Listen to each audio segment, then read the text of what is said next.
Hi friends, പുതിയൊരു വീഡിയോയിലേക്ക് സ്വാഗതം. ഇന്നത്തെ വീഡിയോയിൽ പുതിയൊരു റിക്രൂട്ട്മെൻറ്റ് നോട്ടിഫിക്കേഷനെ കുറിച്ചാണ് പറയുവാൻ പോകുന്നത്. കൂടുതൽ ഡീറ്റെയിൽസ് അറിയാൻ വീഡിയോ അവസാനം വരെ കാണുക. വീഡിയോയിലേക്ക് കടക്കാം. റിക്രൂട്ട്മെൻറ്റ് വിളിച്ചിരിക്കുന്നത് കേരള പബ്ലിക് സർവീസ് കമ്മീഷനിൽ നിന്നാണ്.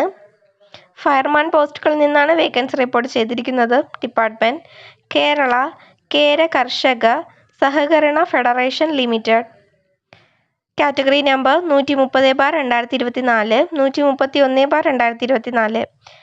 സാലറി 16,500 രൂപ മുതൽ 37,700 രൂപ വരെയാണ്.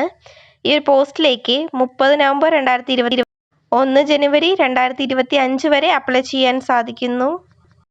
ഏജ് ലിമിറ്റ് കാറ്റഗറി നമ്പർ 430/2024, 40 വയസ്സ് വരെ ആയവർക്ക് അപ്ലൈ ചെയ്യാം. അതായത് 2/1/1984 1/1/2006 മധ്യ ജനിച്ചവർക്ക് അപ്ലൈ ചെയ്യാൻ സാധിക്കുന്നു.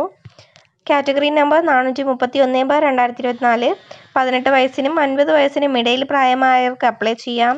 അതായത് 2/1/1974 1/1/2006 മധ്യ ജനിച്ചവർക്കായിരിക്കും അപ്ലൈ ചെയ്യാൻ സാധിക്കുക. SC, ST, OBC കാൻഡിഡേറ്റ്സിന് ഏജ് റിലാക്സേഷൻ ഉണ്ടായിരിക്കുന്നതാണ്. ക്വാളിഫിക്കേഷൻ കാറ്റഗറി നമ്പർ 430/2024, SSLC അല്ലെങ്കിൽ തത്തുല്യ ക്വാളിഫിക്കേഷൻ ഉണ്ടായിരിക്കണം. Certificate in NDC or NAC boiler or equivalent qualification ഉണ്ടായിരിക്കണം. കാറ്റഗറി നമ്പർ 431/2024, SSLC അല്ലെങ്കിൽ തത്തുല്യ ക്വാളിഫിക്കേഷൻ ഉണ്ടായിരിക്കണം.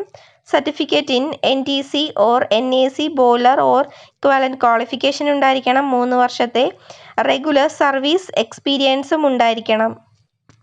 യാതൊരുവിധ ആപ്ലിക്കേഷൻ ഫീസ് നൽകേണ്ടതില്ല. Selection process, shortlisting, written examination, physical efficiency test, medical examination, document verification, personal interview.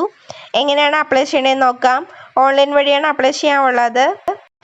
Official വെബ്സൈറ്റായ www.keralapsc.gov.in എന്ന website വഴിയാണ് apply ചെയ്യാനുള്ളത്. ഈ ഒരു വെബ്സൈറ്റ് വഴി 1 ജനുവരി 2025 വരെ അപ്ലൈ ചെയ്യാൻ സാധിക്കുന്നു. കൂടുതൽ ഡീറ്റെയിൽസ് അറിയുന്നതിന് ഒഫീഷ്യൽ നോട്ടിഫിക്കേഷൻ ചെക്ക് ചെയ്യുക. നോട്ടിഫിക്കേഷൻ ലിങ്ക് ഡിസ്ക്രിപ്ഷൻ ബോക്സിൽ നൽകിയിട്ടുണ്ട്. ഇതുപോലുള്ള പുതിയ നോട്ടിഫിക്കേഷൻ ലഭിക്കുന്നതിന് ചാനൽ ഒന്ന് സബ്സ്ക്രൈബ് ചെയ്യുക. വീഡിയോ ഇഷ്ടപ്പെട്ടാൽ ലൈക്ക് ചെയ്യുക. Thank you for watching.